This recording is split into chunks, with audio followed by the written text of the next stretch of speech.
El arte popular nace entre mezquites, en el campo, entre las flores. Nace de la tierra, del viento, del agua y del fuego. En el caso de Zacatecas, esa matriz se corresponde. Nace de los terrenos áridos, nace de la tierra roja, nace del espíritu indomable de los zacatecanos para resistirse a emigrar y quedarse en su tierra.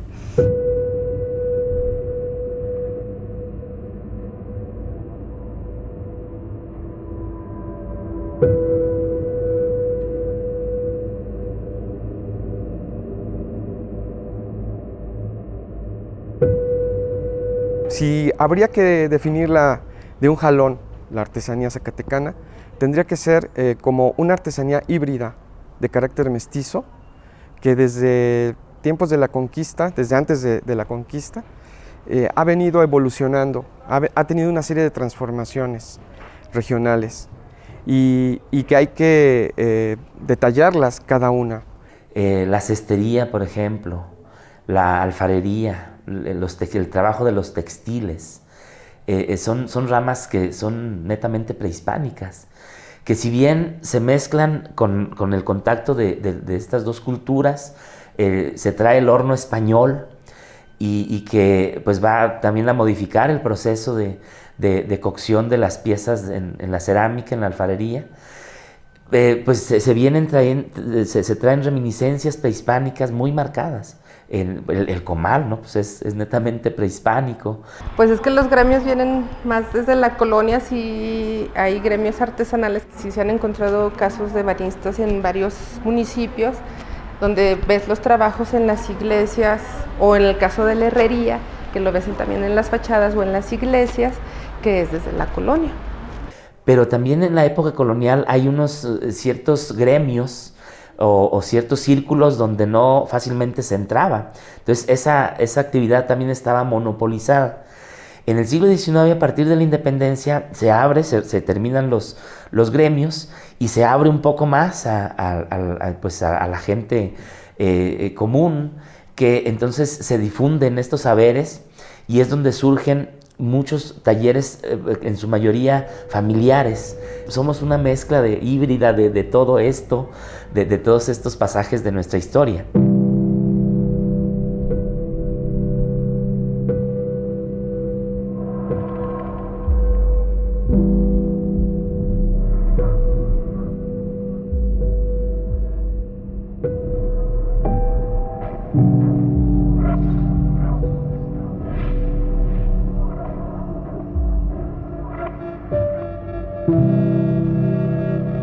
Toda mi vida fui alfarero desde los 10 años, tengo 86 años. Era el oficio de mi padre y de ahí iba yo y me sentaba a verlos trabajar, aunque a veces me echaban para afuera porque les estorbaba, pero a la dale, porfiando, me prestaron un molde y mi papá me dio un pedazo de barro y para pronto ya con lo que había visto, pues ya empecé a hacer cosas pequeñas conforme hice la primera vida que lo podía hacer. Y luego fui mejorando y yo creo que sí sirvió porque a partir de entonces ya no me echaban para afuera.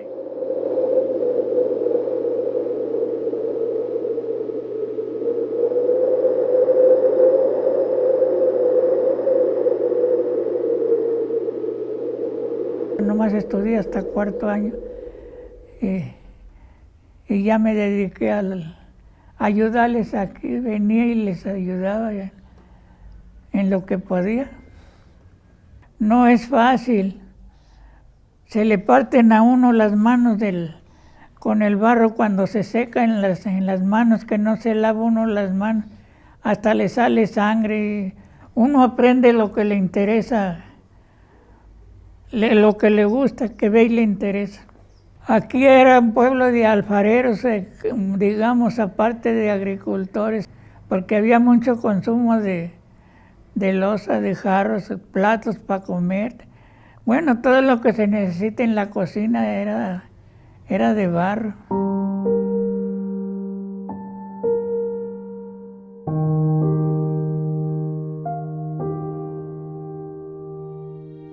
Hace año y medio que ya no trabajo porque los pies los tengo tiesos. En cualquier rato ya me he dado unas caídas ahí, pero pues me ha ido bien, no me ha pasado nada. Pero no todas las veces tiene uno la misma suerte. Ya no iba a tener modo de seguir viviendo porque yo soy solo, no tengo familia.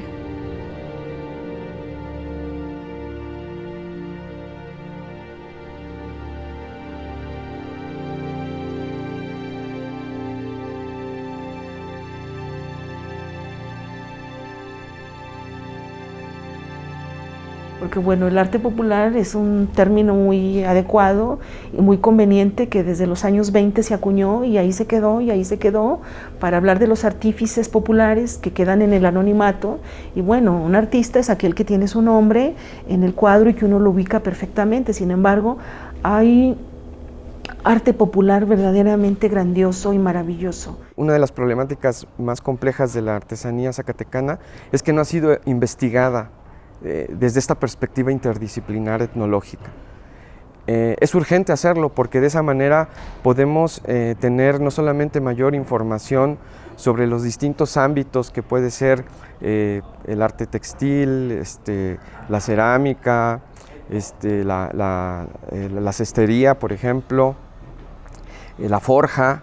Que las artesanías son expresiones del pueblo en el sentido fuerte, en el sentido vital de lo que la palabra implica, quitándole ese aspecto peyorativo que lamentablemente desde la política formal muchas veces se le otorga, y entonces el pueblo pues es en donde emana el color, la vitalidad, el espíritu, la identidad. Y yo creo que son ellos quienes la resguardan, ¿verdad? Resguardan estas manifestaciones y lo han hecho en medio de muchas dificultades.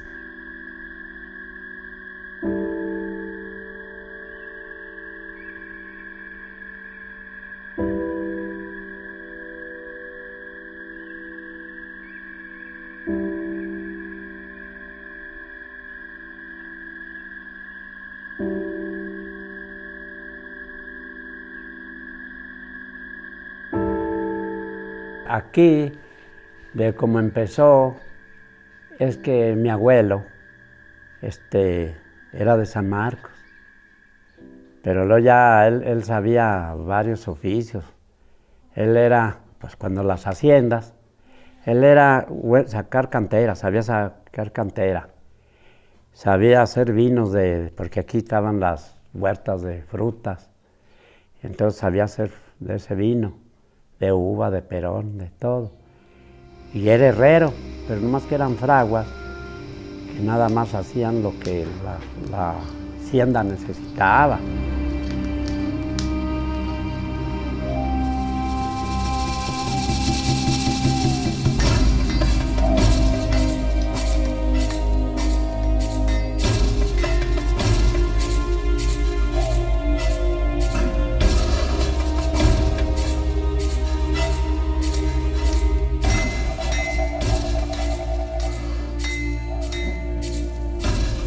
Me agarraba ya a platicar con él.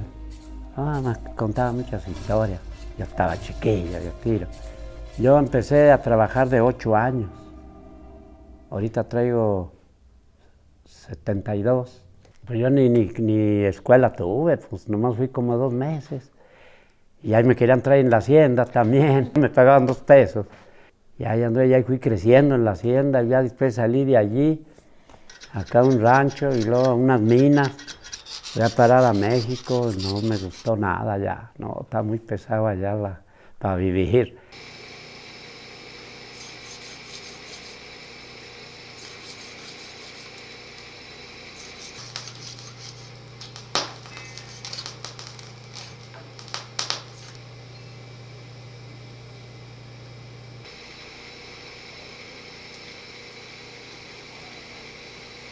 Pero ya caí y le dije al papá, "Oye, ya no hay trabajo acá. A ver, ¿en qué le ayudo?" Pues yo sin saber nada, porque yo con mi papá no estuve nunca, hasta que caí al cuchillo.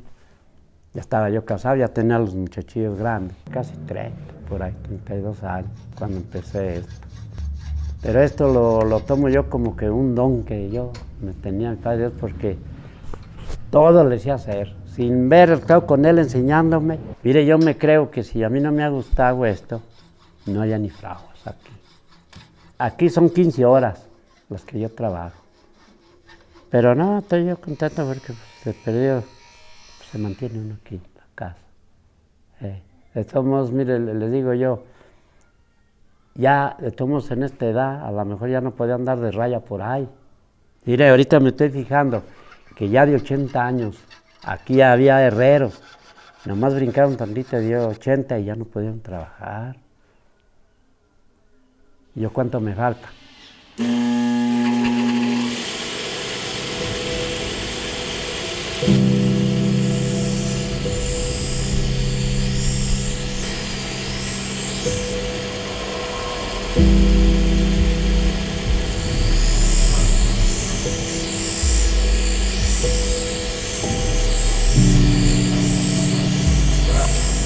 Particularmente el ámbito de las artesanías para un estado como Zacatecas, donde hay una matriz colonial, donde no hay una presencia indígena que esté, digamos, pronunciada, pues las condiciones son mucho más complejas y más difíciles.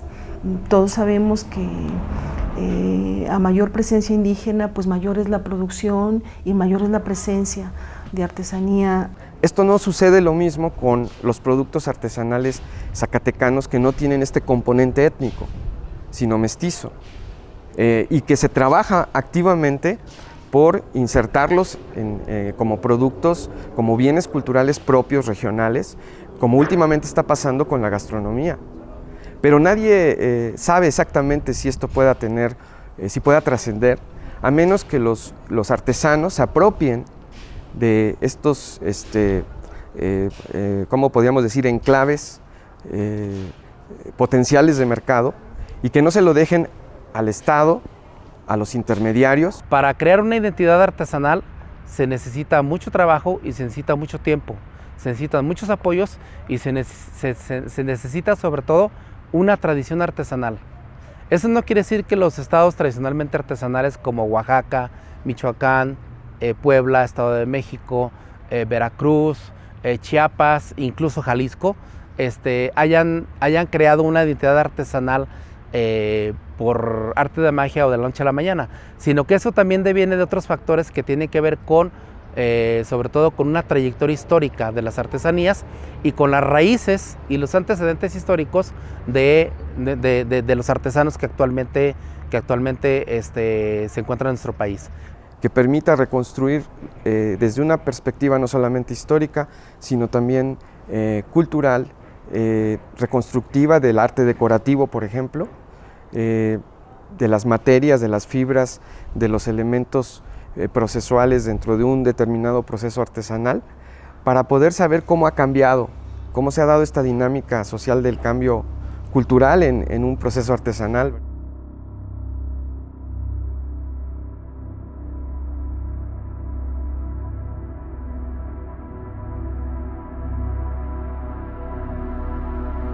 Cuando tenía la edad de 8 años. Entonces empecé yo a ayudarles allí donde vivía yo. Le hallé el modo a la loza, que la loza es como la música. Entre más la busca uno, más sale. De aquí así, como unos 50 metros más arriba, se componía puros alfareros hasta el barrio de La Cuadrilla. Todo eso. ¿Sabe cuántos? El otro día estuve contando, los que yo conocí. Eran 23. Pero de esos ya, aquí en Pinos ya, todos se han muerto.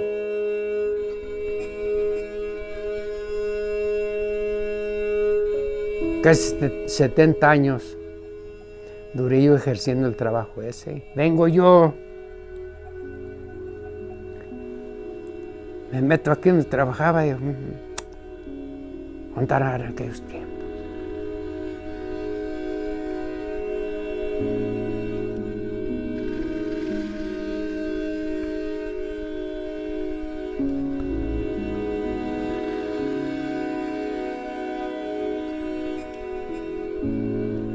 Yo trabajaba mi loza y la terminaba con pura greta que va con, pues que dicen que está contaminada, que contamina por el plomo, la greta, que el esmalte era mucho más limpio. Y yo dije, yo para no meter en problemas, como mi trabajo ya no se vendió, ya no tiene salida, pues mejor me quito de eso.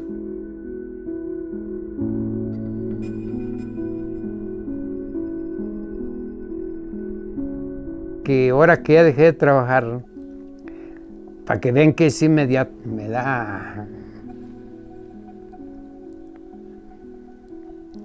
¿Por qué? Porque estaba yo muy impuesto a estar yo, como quien dice, yo solo acá, haciendo mi trabajo. Y nomás de repente dejé de trabajar y ya.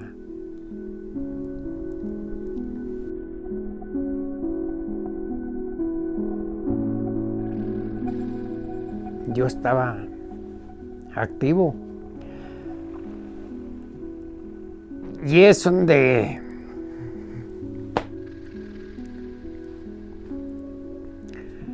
pues siento como quien dice tristeza que ya no lo haga.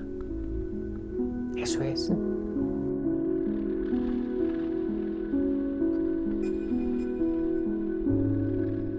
Y ahí así tenía yo donde hacía mi loza, la parte que hacía a mano. Ahí así tenía todo acondicionado. Y todo tumbé, todo. ¿Por qué? Con el fin de olvidar todo.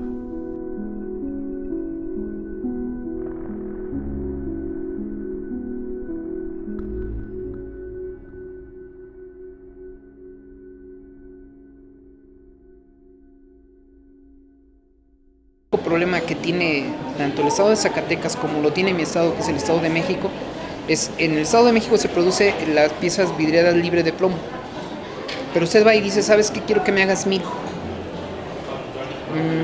La gente que ya obtuvo premios a nivel nacional en la categoría barro vidriado libre de plomo no las produce, porque nada más produce esas piezas para concurso, pero para el uso cotidiano o ceremonial ya no.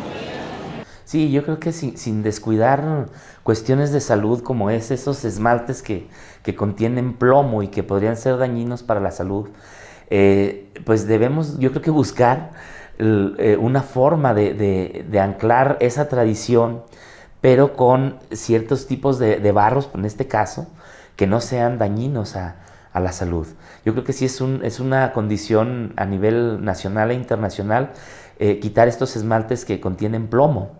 Pero, por ejemplo, esta otra, la introducción de los hornos de gas, viene a solucionar un problema también de medio ambiente, ¿no? De ya no talar, de ya no utilizar cierto tipo de combustibles que dañan el ambiente, pero también modifica las condiciones de la cocción y del producto final. Es una parte importante y muy delicada. Porque sí, realmente el artesano mayor va a decir, bueno, es que tú no me puedes venir a enseñar algo que yo he aprendido de hace miles de años. Pero algo es cierto, a lo mejor esa generación no la podemos cambiar.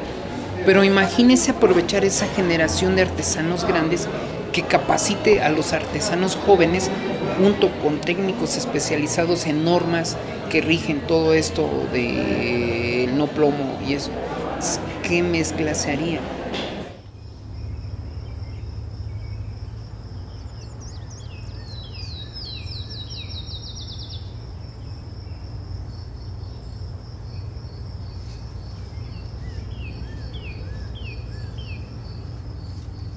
Me llamaba la atención. Yo veía que estaban tejiendo y yo con las manos, desde que yo me acuerdo, estaba también yo según tejiendo. Y ya mi mamá me compró la aguja y el hilo y me dijo cómo hiciera, pues una toallita así redondita. La hice y me quedó bien destendidita. Hice otra y me quedó como una gorrita. Dijo, no, desbarátala. Pues el tejido fácil se desbarata en un ratito, ¿verdad? La desbaraté y la hice. Pero nomás aquí para que me enseñara. Pues como unos 60 años, yo creo. Sí, de coser, estar haciendo costura. Antes cosíamos con esos aparatos. En la noche. No, pues primero eran unos así chiquitos, aparatitos. Ahí les ponían petróleo y un trapito para que fuera la mechita. Ahí los prendíamos. Por eso ahorita ya si no nos ponemos lentes no miramos, porque nos gastamos mucho la vista entonces. Nos juntábamos todas las muchachas y aquí nos íbamos a jugar. Nos llevábamos las muñecas. Estábamos pues chicas todas, ¿verdad? Nos llevábamos las muñecas, ratito cosíamos y ratitos jugábamos con las muñecas. Nos íbamos a un lugarcito aquí al campo, debajo de un árbol.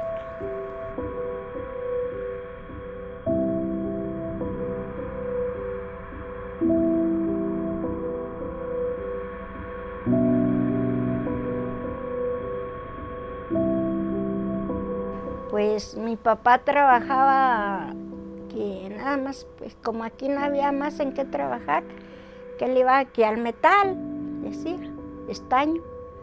Caminaba, no, pues muchísimo todos los días para, no sé decirle cuántos kilómetros, pero pasaba este cerro y otro para allá.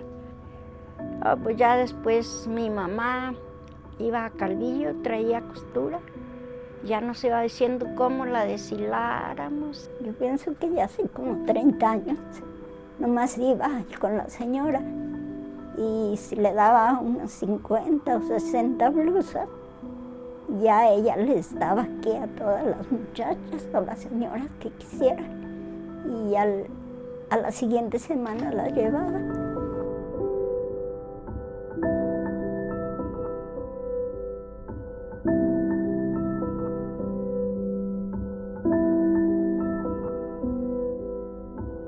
Es que antes, como nos mandaban a hacer las cosas, ¿verdad? Entonces ya estaba seguro que sí nos iban a pagar. Y ahorita, pues a veces sí se nos vende, pero a veces no, ¿verdad? A veces nos tardamos para vender nuestra costura. Y ya hoy, pues ya casi no más servilletas o manteles. Dicen que los almohadones ya no se usan. Sí, hicimos para un concurso, pero no, pues casi no. Que ya no se usan porque usan ¿qué? Edredones. Pues las damos a 150 y nos las habían estado vendiendo allí en la Presidencia, ¿verdad? Allí las llevaban a Zacatecas. A veces caminamos 2 horas a La Palma y ahí tomamos el camión. Pues el camión se tarda como una media hora, yo creo, de La Palma a Huanusco. A veces ellos de allí de la Presidencia nos llevan, vienen por nosotros y nos llevan. Pero a veces que no se puede, pues vamos caminando y regresamos caminando. Sí, pues eso está más difícil, ¿verdad? Ya por nosotras, por la edad.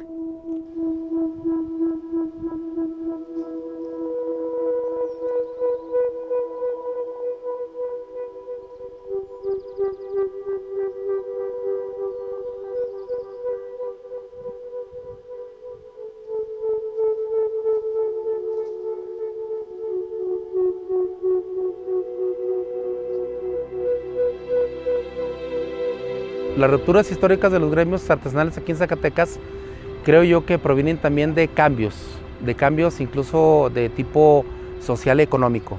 ¿Por qué? Porque pongo un ejemplo, en la época virreinal había una tradición de la manufactura de depósitos de cuero para sacar el mineral, ¿sí?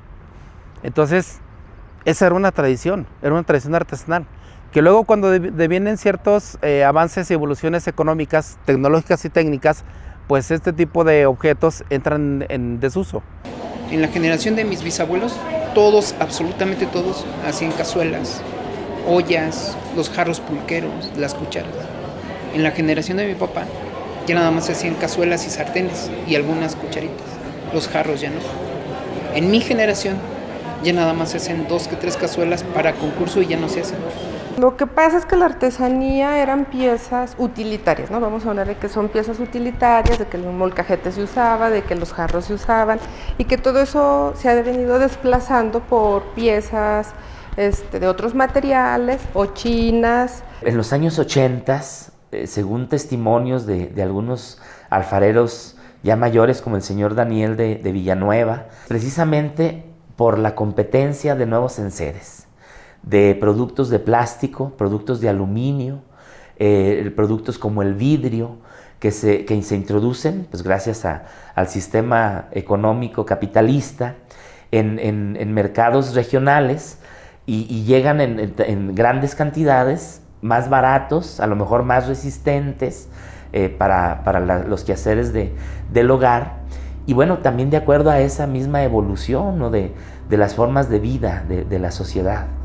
Ahí es donde empiezan a decaer.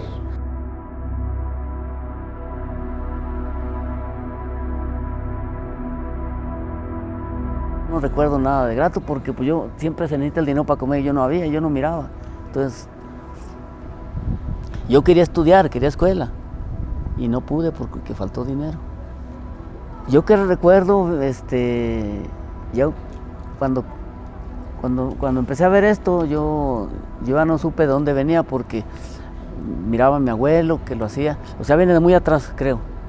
Antes había mucha gente en el rancho que lo hacía, la mayoría. Y con a través de los años, como dejaba poco dinero, se fueron cambiando otros trabajos, otros negocios. Y ahorita inclusive ya quedamos poquitos porque no ha sido muy bueno para... Ha habido otros trabajos mejores que esto, o sea, para sacar dinero, para comer. Entonces se ha ido acabando.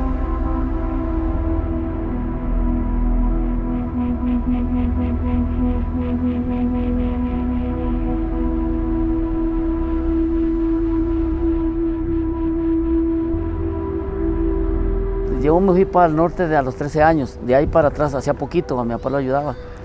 Después venía y trabajaba un rato, poquito, y me iba otra vez. O sea, fueron temporadas. Y ya del 2000 para acá ya estoy dedicándome a esto. Y de mi familia, tengo unos muchachos que saben, pero no igual, poquito. Prefieren mejor ir para el norte, pues. Yo lo he seguido porque, pues me hice viejo, la mera verdad.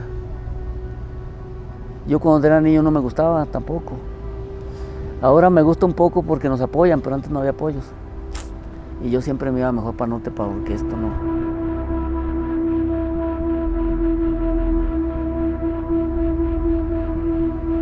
Viene de antes. Antes usaba la gente puro de esto. Me platican que los abuelitos, mire, mi abuelita tenía estas sillas, la gente nueva. Y mi abuelita y mi abuelito porque la usaban. Lo más problema para nosotros es las ventas. Es las ventas, porque muchas sillas yo le he vendido a mitad de precio porque necesitamos dinero. Entonces ya yo me desanimo, pues así no saca uno ni lo del material, y no, el trabajo se va gratis. Ahora lo que pueda hacer yo de aquí para adelante, lo que pueda, el tiempo que quede, tengo que seguir en esto, porque ya no puedo hacer más.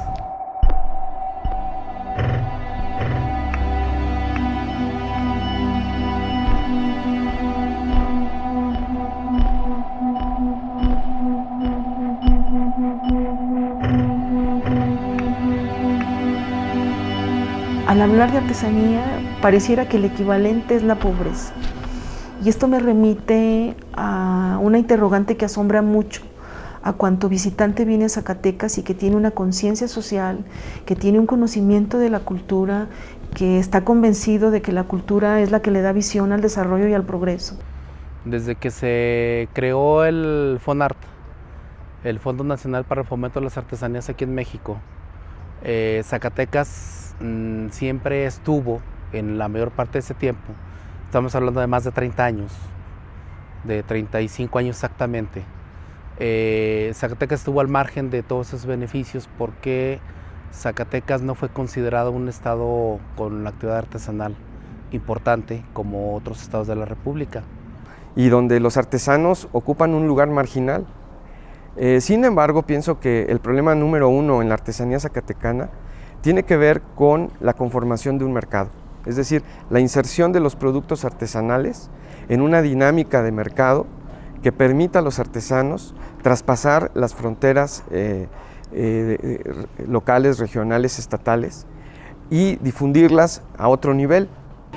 Enseñarnos a respetar nuestro oficio nosotros primero, después la gente y después nuestros clientes, porque si nosotros no lo respetamos, nadie lo va a hacer por nosotros. Si yo le dijera en este momento que un jarrito que en México cuesta 3 pesos, en Estados Unidos a veces lo encuentra hasta en $15 y es pagable,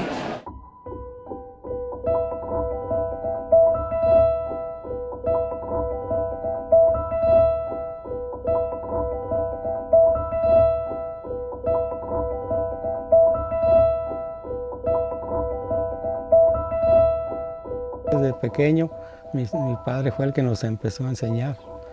O sea, él nos decía que fuéramos a ayudarle. Y pues ya por mi cuenta, yo empecé desde el 80, porque en ese año me casé y ya tuve que trabajar. Somos varios hermanos y pues mis hermanas eran mayores que nosotros. Ellas eran las que le ayudaban a mi papá a trabajar, pero de mis hermanos ninguno lo siguió haciendo. Empecé como no queriendo, se puede decir, pero ya después me gustó porque aquí yo sacaba más dinero que trabajar por día, por jornalero.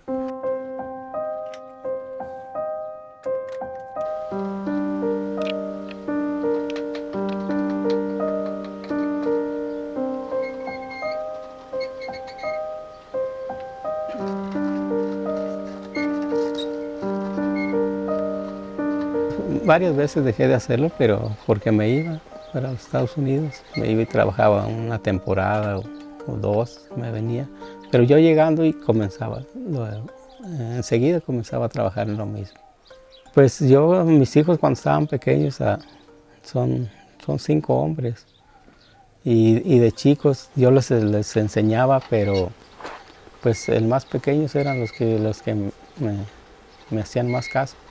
Pero ya fueron creciendo y como yo también salí afuera, ellos fueron creciendo aquí y pues no les enseñamos a hacer este trabajo. Ya nomás yo trabajo aquí. Mis hermanos dicen, ¿para qué trabajas? Ya ni se venden esas cosas. Dicen. Siento como triste esto porque de este barrio la mayoría de las familias, todos sus padres fueron roceros.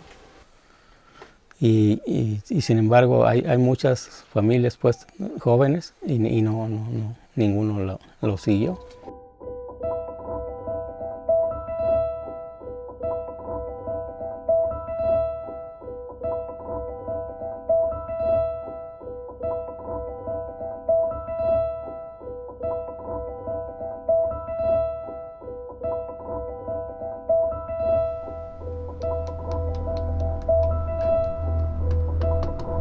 Me decía, si quieren aprender lo que yo hago, pregúntenme qué quieren hacer y digan qué les digo.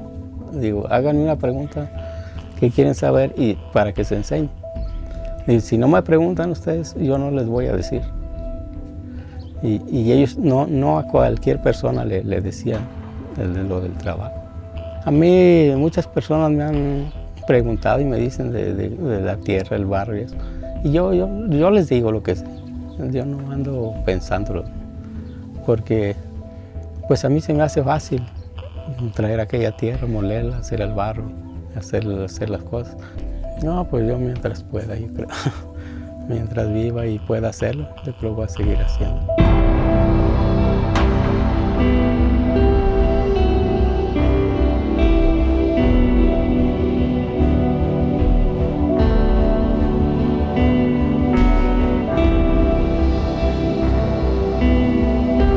Las migraciones han sido, yo creo que muy significativas para Zacatecas y por supuesto que han influenciado mucho la construcción del patrimonio y la percepción que tenemos de la cultura.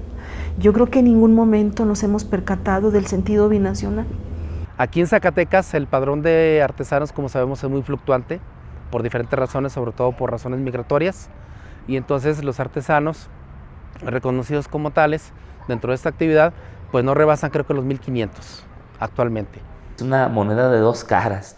Por un lado, yo creo que sí ha afectado. Hay poblaciones en Zacatecas que son realmente pueblos fantasma. La evolución forma parte, el cambio forma parte de la vida, de las sociedades. ¿No? Las sociedades nunca han estado estáticas, ¿no? Y a veces queremos conservar ya sea las artesanías o las tradiciones, a veces de una manera absurda, como en una vitrina, de tal manera que no se modifique nada. Y yo creo que lo que sí es importante es valorar qué es lo que vamos a conservar, por qué motivo. Creo que faltan líneas de investigación para determinar el fenómeno de la migración en Zacatecas. Por otro lado, por ejemplo, la artesanía ha encontrado también un nicho de venta en las comunidades migrantes. Cuando regresan a sus pueblos, pues se llevan muchos de estos elementos porque de alguna manera no se rompen estos lazos de identidad. Se debería intensificar este mercado, hacer convenios con clubes de migrantes y también pues encontrar un nicho económico para las artesanías.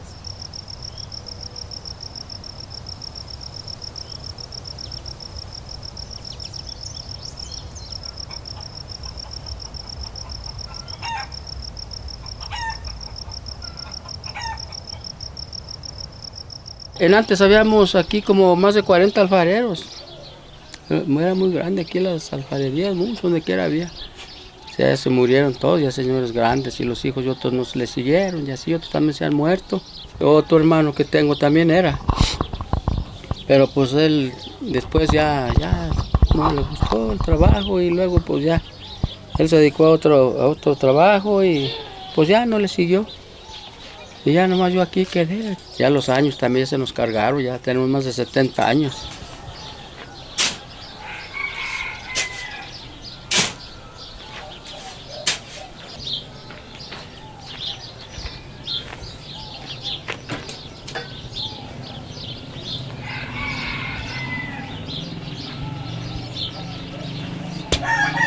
Siento la vista cansada por tanta lumbre.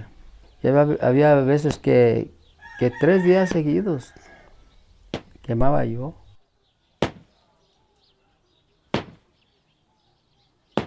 A mi yerno dije, ahí están los hornos. El día que yo ya no esté, digo, enséñate bien, hombre, el día que yo ya no esté, ahí tienen los hornos, enséñense a todo, a quemar todo, ahí tienen donde quemen. Ahí les voy a dejar, ahí está aquí donde trabajen, cuando menos es Tejabán. Me llego a ir, ahí está la camioneta, ahí para que arrimen la leña, ahí para que se ayuden. Pues mira, aquí todo el tiempo me he mantenido yo de este trabajo. De aquí les di escuela a mis hijas. De aquí salen los gastos para todo. Mejor anda ahí en la obra, y no, me le digo. Van y vienen a Aguascalientes, un accidente, ¿cuánto accidente no ha pasado?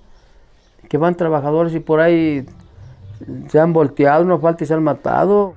No, le dije, nadie me anda mandando, ni ando por ahí. No, aquí en la casa, le digo. Nada más me oye.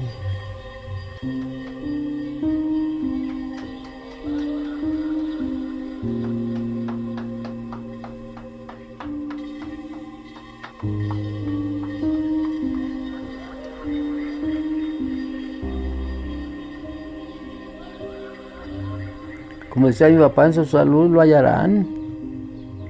Y el día que no esté, ese día van a querer. Pero ya no voy a estar.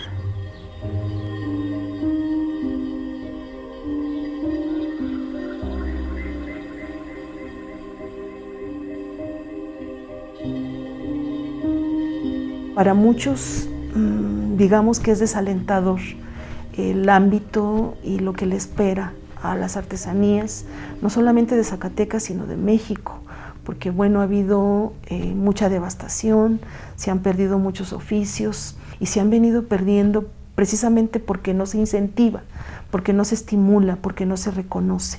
FONAR tiene una clasificación de varios criterios que clasifica a este tipo de artesanías en riesgo, y entre ellas son pues las técnicas complicadas para hacer el objeto, que se utilicen materiales que están vedados por cuestiones de carácter de tipo ambiental, que el maestro que haga esas artesanías solamente conozca la técnica y que haya pocas personas que lo estén fomentando.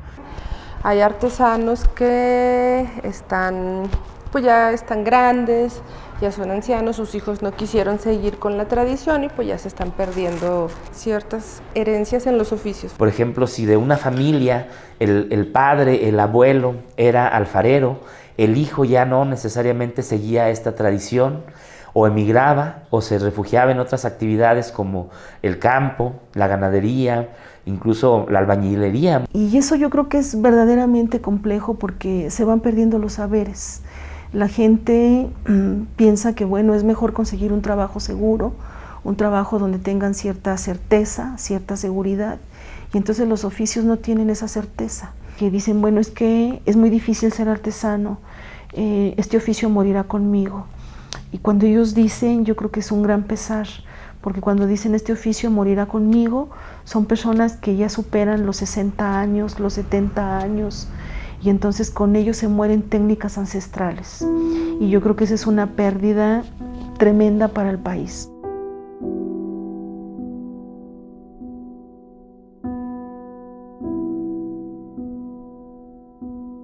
Esto fue lo primero que se hizo de estas ramas artesanales, o sea, la cestería. Se empezaron a hacer los cestos, porque antes se hacían los petates de todo esto, ¿verdad? Pues las camas para dormir. Yo tenía 6 años cuando yo empecé a trabajar esto. Yo andaba por ahí por el monte, andaba cuidando unas chivas. Yo me encontré un cesto tirado, ¿verdad? Yo lo desbarataba y lo volví a armar y así. Entonces ya empecé a trabajar con esta fibra y luego, pues como es muy sensible, ¿verdad? Dije, pues esta la puedo dominar, no sé. Con eso me enseñé a hacer eso y haga de cuenta que ya cuando yo veo otros cestos que llevan otros artesanos, ¿verdad? Pues yo digo, pues es el mismo tejido y todo, nomás es con las fibras diferentes. Todo lo que hacemos es de imaginación, realmente tiene uno la figura en la mente, ¿verdad? Entonces, pues al rumbo estamos haciéndola aquí, casi más bien como al tanteo, ¿verdad? Pero haga de cuenta como si ya supiera uno cómo va a quedar la figura, porque hay otras personas, ¿verdad? En otros estados que sí trabajan también la cestería, hacen figuras, pero ellos utilizan moldes y nosotros pues nada más las manos.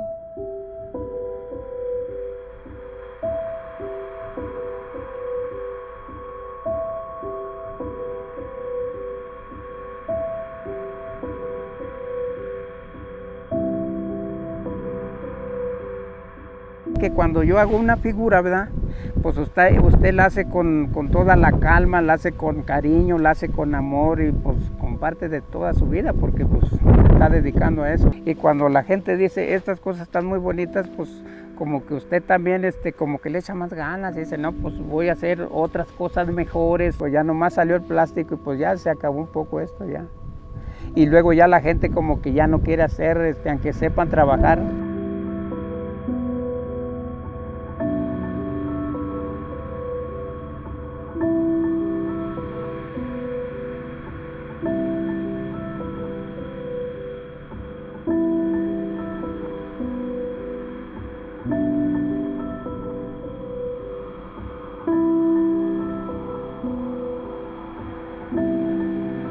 Yo antes salía por aquí a vender, por aquí en las comunidades, por aquí en los ranchitos, ¿verdad? Pero ahora que ya hay gente por ahí, no sé, ¿verdad? Que se oyen ruidos por ahí en las noticias y todo eso, que pues tratan mal a la gente, entonces pues uno tiene miedo, oiga, y por eso pues yo ya no salí por ahí a vender. No hay mercados para vender, pues sí, entonces para que salga pues, ¿verdad? Para seguirle. Y realmente uno pues de eso vive, porque aquí no hay nada que hacer. Entonces por eso sí le está uno exigiendo cada rato, oiga, pues si hay expos, pues invítenme, anótenme, y a veces muchas las veces le dicen a uno, sí, está en la lista, pero ya cuando llega uno dice, no, ¿qué cree? Pues que no está en la lista y ahí viene uno de regreso. Y a veces anda uno hasta consiguiendo pues el pasaje más que nada para ir.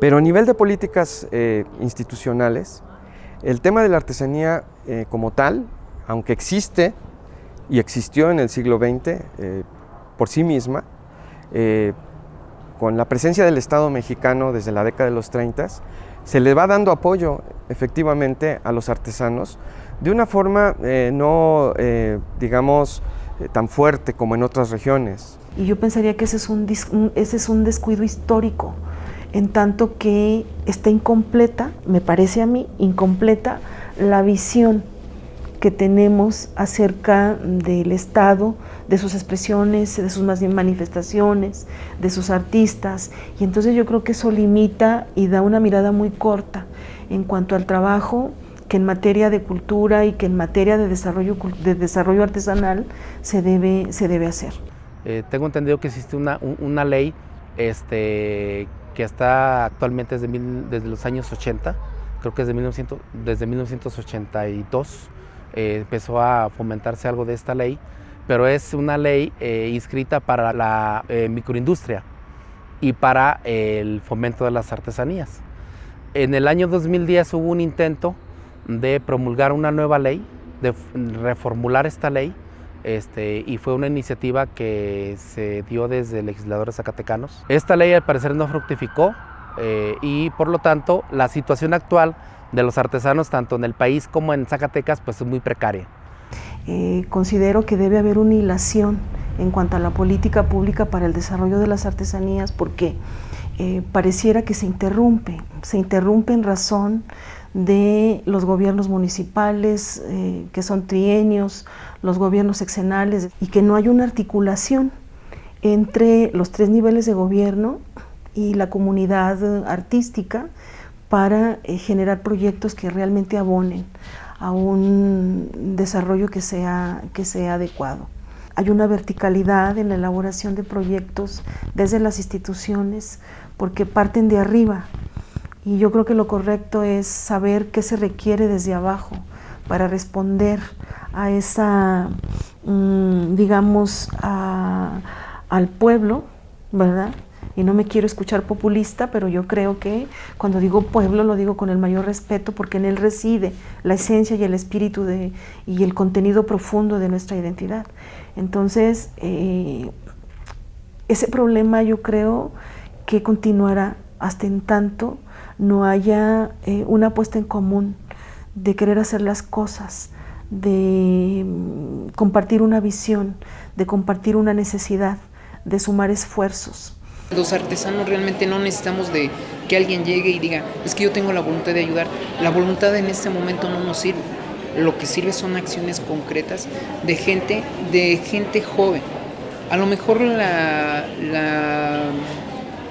generación de los 80 no le alcanzó, pero la de los 90 ya se dio cuenta que sí puede hacer cosas. La del 2000 ya está haciendo cambios.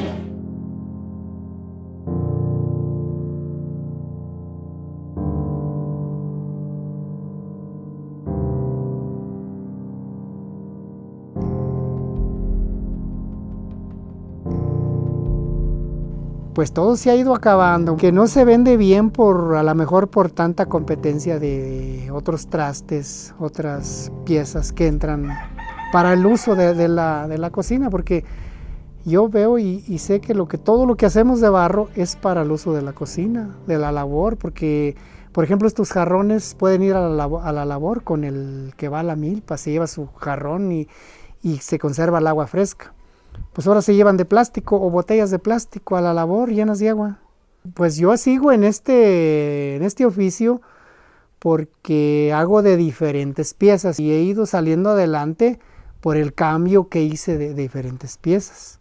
Créame que si no fuera eso, yo ya no trabajaba la alfarería.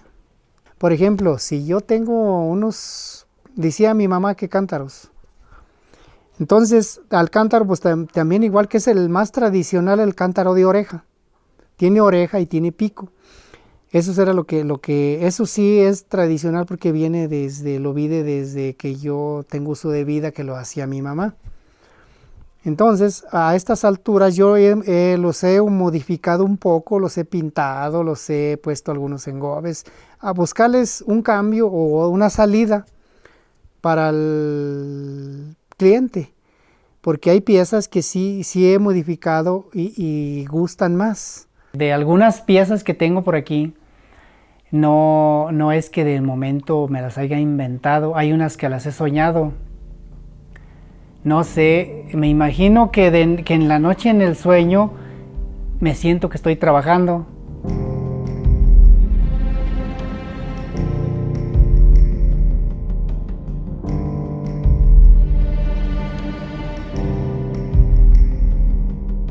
Yo no soy conformista. Yo no me conformo con hacer una pieza o hacer pocas piezas, o que ya conformarme con que hice esa pieza. No, esa pieza siempre hay que buscarle la forma de hacerla mejor. Siempre mejorar el trabajo en una pieza, todo lo que se pueda. Hasta ahorita sigo igual, con la ilusión, las ganas de seguir adelante. Es, ¿cómo le digo? Es como se enamora uno de algo, que le gusta a uno algo. Yo pienso que el amor es el gusto de hacer algo y a mí me nació. Pues más que nada inculcarle a los niños cuando son chiquitos, porque ya de grandes ya no les nace la idea de trabajar o de, por decir, como digo yo, de jugar el barro, ponerlos a trabajar. Que hay quien dice que no se debe, que no puede uno ponerlos a trabajar, pero no es que desde chiquitos no es ponerlos a trabajar, sino irles inculcando, enseñando, para el día de mañana que tengan una visión o un interés de decir, o que se acuerden y digan, bueno, mi abuelo o mi papá me ponía a hacer esto y sí lo aprendí, lo sé hacer.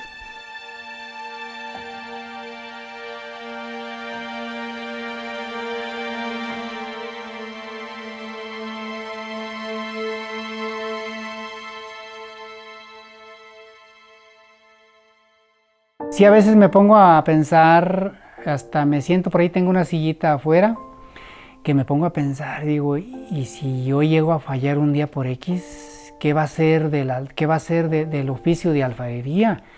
Y ya nomás quedo yo. ¿Quién la va a seguir? Pero sí, mi idea es de que sí hubiera la manera de enseñar a más gente, porque sí hay gente interesada en aprender, pero no hay las posibilidades que apoyen para que esta tradición no se acabe. A mí sí me da un poco de sentimiento que se acabe, porque esta tradición es muy bonita.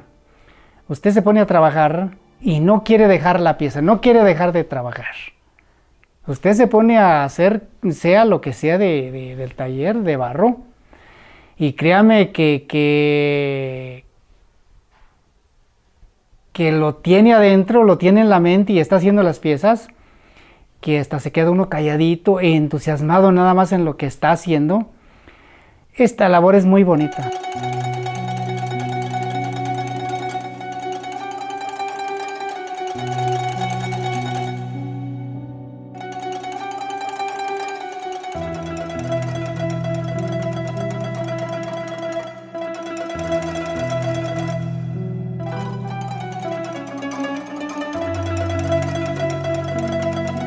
Existe una artesanía muy rústica, se han hecho intentos por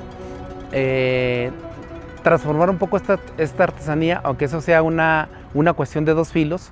¿Por qué? Porque no se sabe si una artesanía al momento de tener una evolución en su producción vaya a derivar en otra cosa diferente a lo que tradicionalmente se conoce. Y entonces ahí hay un planteamiento muy interesante y también muy complejo entre lo que viene siendo tradición y modernidad. A veces no saben cómo transitar por este tipo de nuevas modalidades que les exige un mercado globalizado, que les exige un mercado global y que les exige que hagan piezas, digamos, más bonitas, más atractivas o más funcionales o más resistentes o mejor elaboradas, para que en este caso tengan un mercado exitoso. Y entonces ahorita digamos que los estilos corresponden también a movimientos artísticos y el minimalismo está presente. El textil también corresponde a una artesanía tradicional, pero por ejemplo en investigaciones que se han hecho, alguien que va a equipar, que va a amueblar, que va a adornar su casa, pues va a buscar digamos colores que no vayan a generar una explosión muy llamativa, de muchísimos colores, sino que digamos que sean tenues, que haya tonalidades menores, y entonces ahí los artesanos requieren un acompañamiento.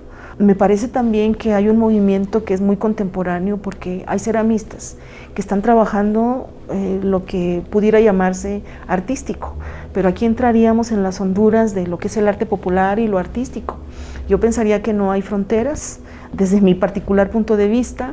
Al tener nuevos diseños, y si nosotros juntamos a la gente adulta, que puede decir, oye, ¿sabes qué? Sí está bien que hagas esa tacita, pero tienen que llevar ese caracolito porque es distintivo de esta área geográfica, entonces no lo estamos perdiendo.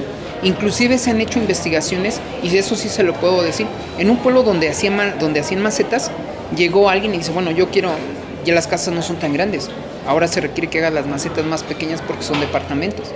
Jamás se perdió la identidad del pueblo, la conservó, más sin en cambio agarró e hizo la artesanía que evolucionara y no se perdió el inicio. En el caso de Zacatecas se intentó hacer esto con un proyecto del Banco Interamericano de Desarrollo, que fue el famoso proyecto BID para la artesanía zacatecana, donde se invitaron a varios artesanos para que elaboraran prototipos diferenciados o diferentes de sus artesanías, y recibieron talleres y cursos para tratar de hacer una artesanía diferente, ¿sí? Con una propuesta diferente, de tal manera que esta artesanía tuviera cierto atractivo y que esta artesanía pudiera jalonar un cierto tipo de mercado. Entonces, este tipo de resultados son los que todavía están pendientes de, efectivamente, de rendir frutos y de que los artesanos transiten por esta vía de una producción con otro cariz, con otras temáticas, con otras propuestas, de tal manera que sean productos atractivos para el mercado.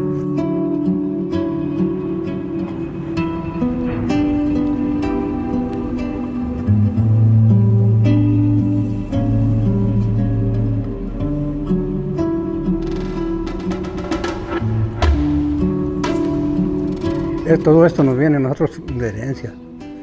Entonces, yo viendo a mis abuelos y batallando con los amigos, me empecé a enseñar ahí. Pues a veces ellos me decían que no estaba bien que me subiera a sus telares porque se los echaba a perder. Pero yo me afané y me enseñé. Y miraba los dibujos de mis abuelos, nomás que los de ellos tejían en telar de cintura y tejían con istle en lugar de lana. Y era más rústico lo de ellos que lo de nosotros. Empecé a los 12 años y tengo 63 años en esto. Mis hijos y yo tenemos la capacidad de capacitar a gente sin cobrarles ni un 5, al contrario, se les apoya con algo, con lo que van haciendo. Uno mismo tiene que ir teniendo cuidado con el tapete que ellos van haciendo, que quede bien, para poderlo vender y de ahí darles algo a ellos porque no se imagina lo pobre que está la gente aquí en las comunidades. A lo mejor aquí en la cabecera no se ve mucha necesidad, pero en las comunidades está bárbaro. Sí se vende, pero la gente, todos los clientes quieren el producto muy barato. Y lo que la materia que compramos nosotros, cada vez a él que nos la está trayendo, se la aumentan de precio.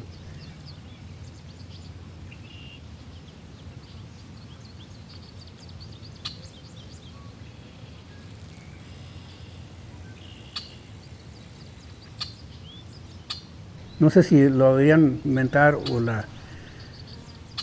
la conocerían, se llamaba Teresa Pomar. Ella nos ayudó también mucho en esto. Sí, ella sí nos ayudó. Ella sí nos hacía propaganda, pero a lo mejor donde menos se cree que hay artesanías aquí en Zacatecas es el mismo Zacatecas. Donde más, porque por allá a mí, en Chapingo, en este otro, pues ahí mismo en Texcoco, me han invitado personalmente que por qué ya no vamos. Me dicen, ¿por qué Villa García ya no viene? Sabemos que son buenos. Quiere decir que en unas partes sí nos reconocen, más que en las más lejanas partes. Y aquí en Aguascalientes y en Zacatecas, donde somos menos sonados, era de que fuéramos más sonados aquí.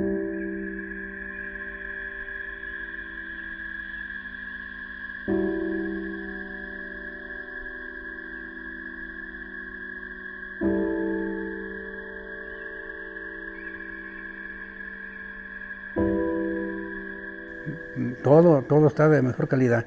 Cobijas, tapetes, gabanes, alfombras, todo, pues si usted las ve, en ese tiempo no se encontraban de ese tipo. Sí había de labor entera que le nombraban a las piezas, pero la calidad de la textura no era igual. Ahora está mucho mejor. Le digo, nos están confundiendo, creen que son tapetes de Oaxaca, porque le dimos por el lado de la calidad.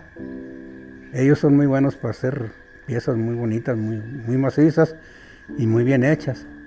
Entonces en eso nosotros no tenemos nada. Aquí Villa García ahorita por ese lado no batalla, porque sí, los tejedores son de muy buena calidad.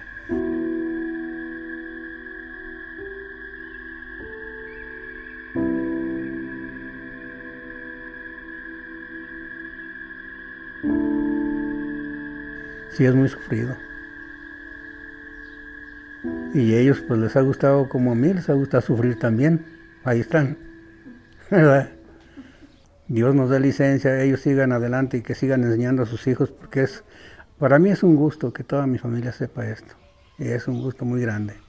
Yo pido que ellos le pongan ganas, y no nomás mis hijos, sino todos que sea de Villa García, que le eche ganas para no quedarnos en eso de que éramos.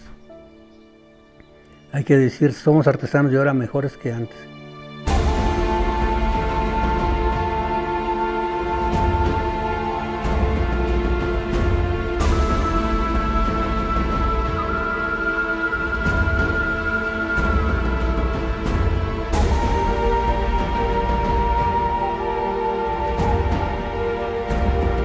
En la modernidad lo que tenemos como artesanía zacatecana es una especie de hojaldre, de hibridación sociocultural, de manifestaciones disímiles, pero que tienen rasgos que se conservan de los grupos antiguos. Muy poca gente conoce esa artesanía aquí en Zacatecas, y sobre todo muy poca gente conoce esa artesanía en México. De tal manera que hay que hacer una gran labor para rescatar a estos artesanos. Un artesano forma parte de una cultura viva. Un artesano forma parte de un patrimonio cultural significativo y entonces merece respeto. Pareciera también que la difusión es un problema muy grave. Difusión en cuanto a que sepamos quiénes son nuestros artesanos, qué están haciendo nuestros artesanos, qué representa en términos de identidad y en términos del enriquecimiento del patrimonio inmaterial lo que ellos están haciendo, cuáles son los aportes para la cultura y finalmente en esta liga necesaria entre cultura y turismo, qué tanto influyen para que la artesanía forme parte también del desarrollo turístico. Si todas esas costumbres, tradiciones no se documentan, los pocos o muchos que quedan no transmiten sus conocimientos a la generación que viene, esto se va a perder. Y que para otros estados sí hay mucho trabajo de antropólogos, de historiadores, incluso de sociólogos sobre las ramas artesanales. Entonces sí hace falta en Zacatecas impulsar este tipo de investigaciones y sobre todo convenios interinstitucionales.